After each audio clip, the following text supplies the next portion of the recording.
Good morning दोस्तों। आज अपन बात करेंगे फजान रूल की। हिंदी में इसको फयान बोलते हैं। थोड़ा अपभ्रंश होने का, जैसे ये में अपभ्रंश होने के कारण इसको अपन फयांस बोलते हैं या फजान। होता क्या है इसके अंदर, अपन के पास आयनिक बॉन्ड होता है। एक होता है आयनिक बॉन्ड, एक होता है यहाँ पे कोवेलेंट बॉन्ड। पहले अपने पास आयनिक बॉन्ड होगा, उस आयनिक बॉन्ड के अंदर मॉलिक्यूल के डिस्टोर्शन के कारण, इलेक्ट्रॉन डेंसिटी के डिस्टोर्शन के कारण उनके करेक्टर थोड़े थोड़े चेंज हो जाएंगे। तो आयनिक बॉन्ड से थोड़ा थोड़ा कोवेलेंट करेक्टर आ जाएंगे। इस चीज के बारे में फजान ने एक रूल दिया था। तो सबसे पहले अपन आयनिक बॉन्ड की बात करते हैं। अगर आयनिक बॉन्ड की बात करें तो देखो, अपने पास एक एटम ए है, एक एटम बी है। अगर ये एक इलेक्ट्रॉन अब ये डोनेट करेगा -1 इलेक्ट्रॉन, तो इसके ऊपर चार्ज आएगा पॉजिटिव चार्ज। और अगर अपन बात करें ये इलेक्ट्रॉन एक्सेप्ट कर लिया बी ने, तो इसके ऊपर चार्ज आएगा नेगेटिव चार्ज, तो बी नेगेटिव के रूप में। अब यहाँ पे एक ए पॉजिटिव है, एक बी नेगेटिव है, मतलब पॉजिटिव और नेगेटिव आयंस के रूप में हो गया, आयंस के रूप में हो गया। तो यहाँ पे एक अट्रैक्शन फोर्स लगता है। अट्रैक्शन फोर्स वो होता है electrostatic force of attraction. Attraction क्यों बोला है? क्योंकि अपोजिट चार्ज के बीच में अट्रैक्शन फोर्स लगता है। अब अगर अपन देखें तो ये जब दोनों मॉलिक्यूल आपस में कोलिजन करेंगे, टक्कर करेंगे, तो हमको ये लगता है कि ए, मैं ए वाले को प्लस के रूप में लिख रहा हूँ और बी माइनस वाले के बी को माइनस के रूप में लिख रहा हूँ। इस प्रकार से टक्कर करेगा। लेकिन कोलिजन इस प्रकार की नहीं होगी। कोलिजन होने के बाद में जो ए वाला, जो बी वाला था, वो अपने इलेक्ट्रॉन ए को देने लगता है, अपनी इलेक्ट्रॉन डेंसिटी ए को देने लग जाता है। ये माइनस है तो ये अपनी इलेक्ट्रॉन डेंसिटी प्लस वाले को देने लग जाएगा, प्लस वाले को देने लग जाएगा। मतलब पहले तो इनके पास में इलेक्ट्रॉन केवल और केवल बी माइनस के रूप बी के पास थे, लेकिन अब ये इलेक्ट्रॉन दोनों के बीच में आने लगे। दोनों के बीच में मतलब दोनों, उसको अपन बोलते हैं कोवेलेंट बॉन्ड। मतलब इलेक्ट्रॉनों की साझेदारी से, तालमेल से भरा हुआ बॉन्ड होता है कोवेलेंट बॉन्ड। पहले आयनिक बॉन्ड था, लेकिन इसके अंदर थोड़े थोड़े कोवेलेंट करेक्टर आ गए। इसके बारे में अपने को बताया था फजान रूल ने। यहाँ पे मैंने नाम लिया था कोवेलेंट। कोवेलेंट बॉन्ड की अगर बात करें तो ये होता है साझेदारी से बना हुआ। दोनों की कोवेलेंट से आपस में साझेदारी होती है, तालमेल से बॉन्ड बनता है। जैसे अपन जानते हैं कि CH4 है, कार्बन के वैलेंस शेल में टोटल 4 इलेक्ट्रॉन होते हैं। हाइड्रोजन की बात करें तो इसके वैलेंस शेल में एक एक इलेक्ट्रॉन होता है। तो दोनों की साझेदारी से बॉन्ड बनेगा। दोनों की मतलब अगर अपन पाई डेंसिटी, इलेक्ट्रॉन डेंसिटी की बात करें तो इसकी इलेक्ट्रॉन डेंसिटी दोनों की बीच में होगी। वहाँ पे क्या था, केवल और केवल बी के ऊपर आ गई थी। यहाँ पे इलेक्ट्रॉन डेंसिटी ए के और बी, मतलब सी और एच दोनों के बीच में होगी। यहीं पे बीच में। तो इस बॉन्ड को बोलते हैं कोवेलेंट बॉन्ड। और एक के ऊपर चले जाए उसको बोलते हैं आयोनिक बॉन्ड। आयनों के रूप में, पॉजिटिव और नेगेटिव आयनों के रूप में हो गया वो। यहाँ पे कोवेलेंट बॉन्ड होगा। अगर अपन इनकी स्टेबिलिटी की बात करें तो ज़्यादा स्टेबल होता है आयनिक बॉन्ड। क्यों? क्योंकि यहाँ पे अट्रैक्शन लगता है। जो अट्रैक्शन फोर्स होता है वो इलेक्ट्रोस्टैटिक फोर्स ऑफ अट्रैक्शन होता है। यहाँ पे इतना अच्छा अट्रैक्शन फोर्स नहीं लगता। तो अपन बोल सकते हैं कि सबसे जो इंटरमोलिकुलर फोर्स होता है वो सबसे मजबूत स्ट्रॉन्ग फोर्स होता है, आयोनिक स्ट्रॉन्गेस्ट फोर्स होता है। उसके बाद में होता है कोवेलेंट, फिर metallic, hydrogen bond, van der Waals bond, इस प्रकार से होते हैं। सबसे ज़्यादा मजबूत बॉन्ड ये होगा। अगर इसके अंदर कोवेलेंट करेक्टर आ गए तो कोवेलेंट करेक्टर आने का मतलब ये है कि उसकी स्ट्रेंथ है वो थोड़ी कम हो जाएगी। स्ट्रेंथ कम हो जाएगी तो मेल्टिंग पॉइंट और बॉइलिंग पॉइंट दोनों के दोनों कम हो जाएंगे। अगर अपन इसकी स्टेबिलिटी की बात करें तो क्या होता है कि जब ये बॉन्ड बनता है तो क्रिस्टल के रूप में बनता है। क्रिस्टल के रूप में जब ये बनता है तो एक एनर्जी निकलती है। उस एनर्जी को अपन बोलते हैं लेटिस एनर्जी। उसमें बहुत ज़्यादा मात्रा में एनर्जी निकलती है। जितनी ज़्यादा मात्रा होगी लेटिस एनर्जी की, उतना ही मॉलिक्यूल उतना ज़्यादा स्टेबल होगा। अगर अपन बात करें Li की और Na की, तो यहाँ पे LiCl और NaCl, तो यहाँ पे लेटिस एनर्जी है वो LiCl में ज़्यादा निकलती है। पढ़ेंगे अपन कैसे ज़्यादा निकलती है। तो LiCl है वो ज़्यादा स्टेबल होता है NaCl की तुलना में। कोवेलेंट करेक्टर में ऐसा कुछ नहीं होता, क्योंकि थोड़ा वीक होता है इसकी तुलना में। वैसे कोवेलेंट बॉन्ड भी मजबूत होता है। अब अपन बात करते हैं कि कब ज़्यादा इलेक्ट्रॉनों की इधर शेयरिंग होगी, कब कम होगी। तो ये डिपेंड करता है ए के ऊपर भी और बी के ऊपर भी, मतलब केटायन के ऊपर भी डिपेंड करता है और एनायन के ऊपर भी डिपेंड करता है। मान लो अगर ए है केटायन, उसका साइज छोटा है, उसका साइज छोटा है, तो ये बी है, इसका आयन साइज बड़ा है। तो इसका अगर साइज छोटा होगा तो ये इस न्यूक्लियस का अट्रैक्शन इसके ऊपर ज़्यादा लगेगा। ज़्यादा अट्रैक्शन लगेगा तो ये अपने इस इलेक्ट्रॉन को दोनों के बीच में ले आएगा। अपन बोलते हैं कोवेलेंट बॉन्ड बनना। ठीक है, पहले एक के ऊपर था, अब थोड़ी थोड़ी ये डिस्टोर्ट हो जाएगा। पहले ये बिल्कुल गोल था, अब ये थोड़ा इस प्रकार से हो जाएगा। इलेक्ट्रॉन डेंसिटी अपनी ओर ले लेगा पॉजिटिव चार्ज, तो थोड़े थोड़े कोवेलेंट करेक्टर आ जाएंगे।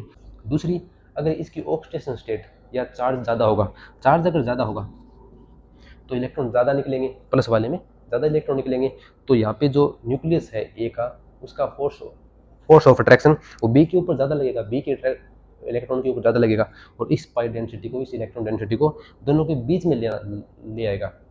इसके अलावा अपन बात करें तो जैसे जैसे चार्ज बढ़ेगा, न्यूक्लियस का फोर्स ऑफ अट्रैक्शन बढ़ेगा, इसी को अपन बोलते हैं इफेक्टिव न्यूक्लियर चार्ज। तो मतलब इफेक्टिव न्यूक्लियर चार्ज बढ़ेगा तो भी इस बॉन्ड के अंदर, आयनिक बॉन्ड के अंदर कोवलेंट करैक्टर आ जाएंगे। कोवलेंट करैक्टर आएंगे तो मेल्टिंग पॉइंट, बॉइलिंग पॉइंट वो भी कम हो जाएंगे। अगर अपन नेगेटिव की बात करें तो जितना बड़ा नेगेटिव का साइज होगा, अगर माइनस का साइज बड़ा होगा, इसके न्यूक्लियस का अट्रैक्शन फोर्स बहुत कम होगा, बहुत कम होगा, तो जो इलेक्ट्रॉन है वो दोनों के बीच में आ जाएंगे, ए अपनी ओर अट्रैक्ट कर लेगा, तो यहाँ पे क्या होगा, आयनिक बॉन्ड के अंदर करैक्टर, कोवेलेंट करैक्टर ज़्यादा आएंगे।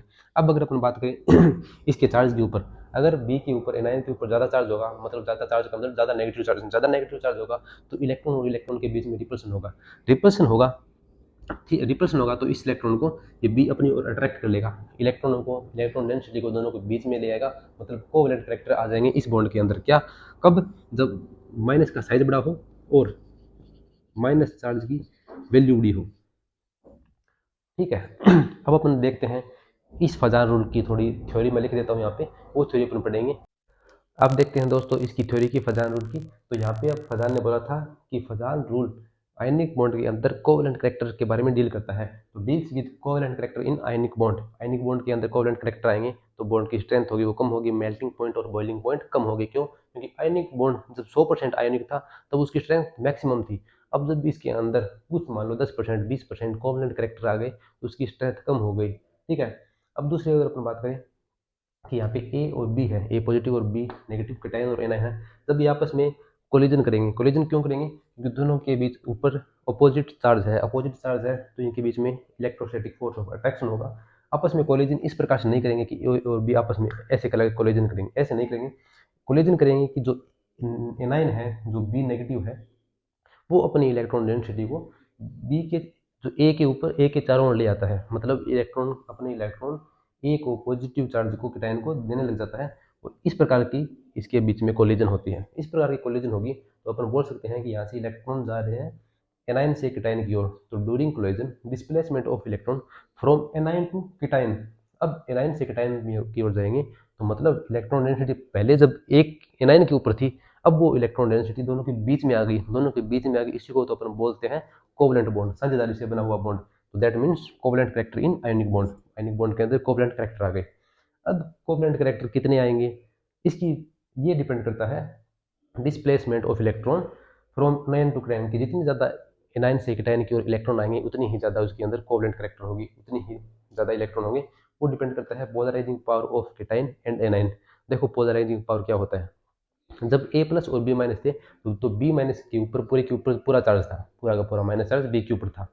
लेकिन अगर ए के अंदर ताकत है, ए के अंदर इतनी पावर है कि वो इलेक्ट्रॉनों को, इलेक्ट्रॉन डेंसिटी को कुछ दोनों के बीच में ले आए, इसको बोलते हैं अपन पोलराइजिंग पावर। कब कैटायन सबसे ज़्यादा इलेक्ट्रॉनों को अपनी ओर खींचेगा?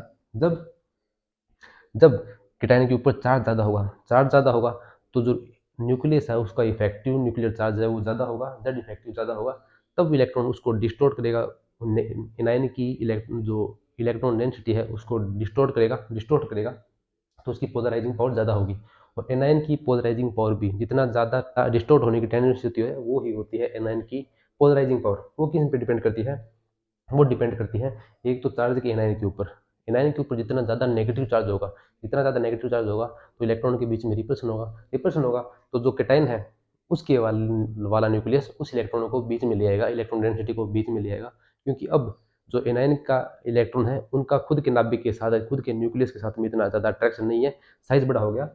तो अपन लिख सकते हैं polarising power of anion, charge on anion, जितना ज़्यादा चार्ज होगा पोलराइजिंग पावर उतनी ही ज़्यादा होगी बी की, एनाइन की।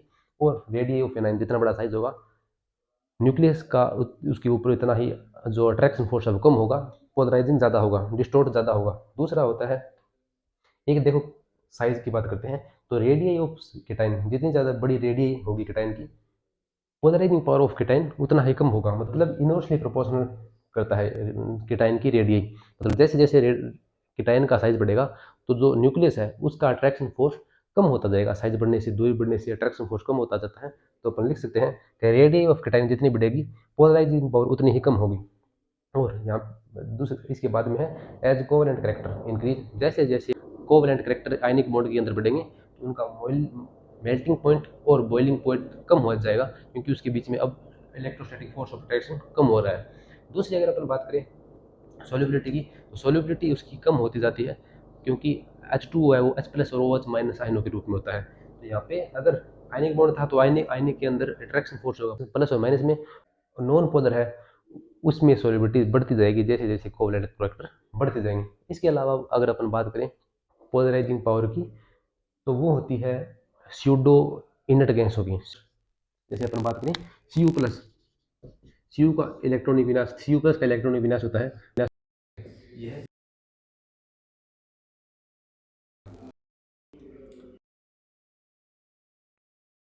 की तुलना में Na की तुलना अन्य का इलेक्ट्रॉनिक कॉन्फ़िगरेशन भी एक इनर्ट गैस जैसा है और इसका electronic configuration pseudo inert gas जैसा है, लेकिन यहाँ पे पोलराइजिंग पावर ज़्यादा होगी Cu+ की Na की तुलना में। ठीक है, तो इन कुछ बातों पे डिपेंड करता था फजान रूल। अब दोस्तों अपन कुछ एग्जांपल करते हैं फजान रूल के ऊपर। यहाँ पे पहला क्वेश्चन ये है कि इसके अंदर अपने को ऑर्डर ऑफ कोवलेंट करेक्टर, मतलब कोवलेंट करेक्टर बताने हैं। तो यहाँ पे बात करें तो ये बना है NaCl Na+ और Cl- है, ये बना है F- Na+ और Br- है यहाँ पे I- है, मतलब इसके अंदर कैटायन तो सेम है, एक ही Na, और जो एनायन है वो चेंज हो रहा है। वो कैसे चेंज हो रहा है कि जैसे यहाँ पे Cl है, यहाँ पे F है, F सबसे छोटा साइज है और I सबसे बड़ा है। F के बाद में क्लोरीन का साइज होगा, उसके बाद में ब्रोमीन का। अपन जानते हैं कि ये एक एनाइन है, एनाइन का साइज बढ़ रहा है, एनाइन का अगर साइज बढ़ रहा है तो पोलराइजिंग पावर होगी एनाइन की वो भी ज़्यादा बढ़ेगी, वो भी ज़्यादा बढ़ेगी। तो इसके अंदर कोवलेंट करेक्टर आएंगे, कैसे आएंगे, जैसे जैसे आयन बढ़ेगा एनाइन वाला, एनाइन का साइज बढ़ेगा तो खुद के न्यूक्लियस का उसके ऊपर अट्रैक्शन फोर्स कम होगा, और जो पॉजिटिव चार्ज वाला है अन्य है वो उसके इलेक्ट्रॉनों को खींच लेगा, इलेक्ट्रॉनों को खींच लेगा तो कोवलेंट करेक्टर आ जाएंगे। तो सबसे ज़्यादा अगर कोवलेंट करेक्टर की बात करें तो नंबर 4 में होंगे,